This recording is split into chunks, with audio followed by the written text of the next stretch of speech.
This is outside our room, and you can see inside what it looks like. Greetings everybody, Brian Singh here from Brian's Table, and I am in San Javier in Cordoba province in Argentina, and I am at Aráoz de Lamadrid, a winery, lodge, and a hospitality experience like no other. Tag along for this adventure.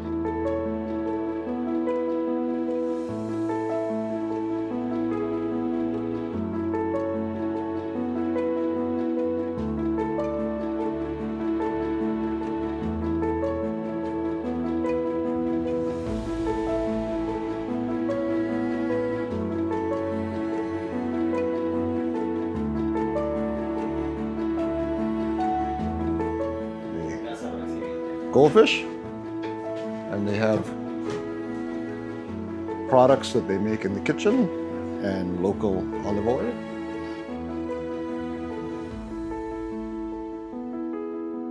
And the overview of the property here.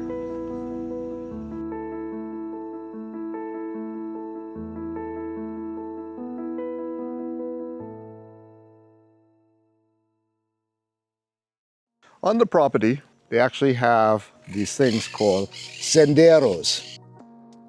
The senderos are pools in the river which are next to the property that you could go and put your feet in or even soak in. The water is a little colder than what you may be anticipating, but it's very refreshing, and because it's coming from the mountains right over there, it is 100% pure water. Like, who knew that Argentina had so many great rivers and so much pure water? I'm sure that's why a lot of capitalists from other countries are coming here to try to buy up all of the water resources, but that's a whole different discussion. But when you see it, you feel something different about how great the water is here, and it just speaks volumes about how ecologically entrenched Argentinians are about preserving what they have here. It's amazing. It really is.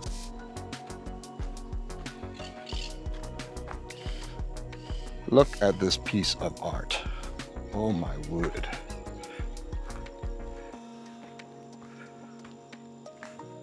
From the restaurant over there and the bodega, you can see this across the pond.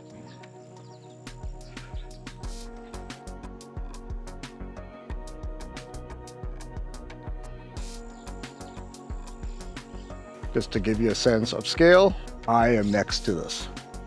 This is humongous, an incredible piece of art.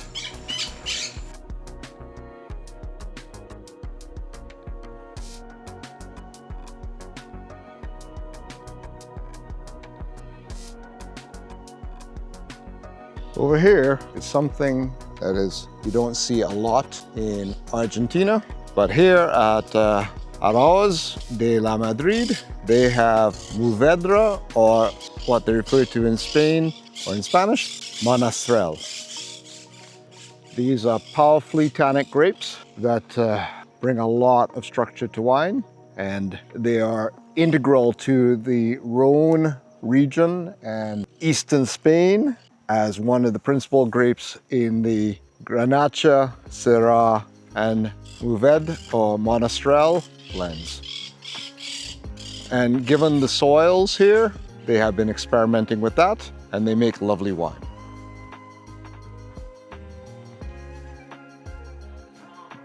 Off in the distance, you can see the mountains. There are many little fun touches on this property. Having a bench here so you can enjoy the peace of this place and its sense of paradise is fantastic.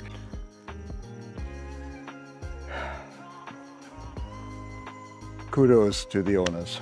They've done a great job here. With the river on the left, this is the furthest part of the property here, and with the new netting, they are experimenting with that, with different grapes in this area. Wineries are always an ongoing experiment. Every year, there's a lot of variation in what you're getting in the grapes. So you constantly are changing, but also as you find new ways to do things, you learn how to make better wine or trying to make the best wine. As the oenologist said, they do necessary interventions here. And you can see the process when you are here. For example, over here, they have the Gio method where they train the vines to be on the lines so they could water them more efficiently. And over here, they're growing them individually. And that way they could actually get more air circulation around them and grow differently. But I'm going to guess at some point the netting is going to come up here to prevent it from the birds, and maybe they will change things a bit. But the water lines here are on the ground, whereas there they're above the ground to get at the roots. You can see how they are changing the methods to suit what they are trying to do to get the most out of the grapes to make good wine. Here's one of the water systems here of how they water the grapes, and they have their own water resources here. Here's another interesting point of comparison. When they harvest the grapes, they lift up the netting, so that way it's to show that everything's been picked and there's no fear of the birds taking the grapes. On each one here, instead of roses, they have lavender on the end, which they also use in the kitchen. It's fascinating. In everything they do, nothing is wasted. They keep wood here that they use for the horno, the wood-fired oven. And old grapevines, that's when they prune them, that's their fate.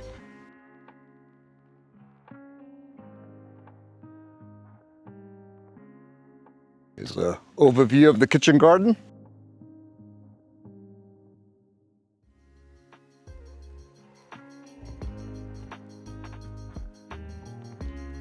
Over here, we have the cacteria with the cactus collection. And in the distance, they have the owner's house. I'll admit, I'm a little jealous. I know you can see my shadow here, but I want to show you. This area is designated for Chardonnay, and the soil here, or the rocks, there's a white element to that. That's calcium carbonate. So Chardonnay thrives on chalk beds and produces very powerful wine. So they're taking advantage of all of the differences in the soils and the terrain to plant the grapes that perform best in those parts of the property.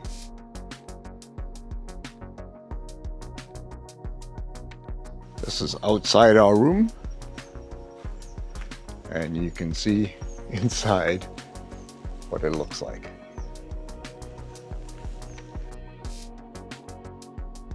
As we have just checked in, one thing that you get when you arrive here at Aráoz de Lamadrid is this map, Mapa de la Finca, which is the map of the property. And you can get it in English, scan right there.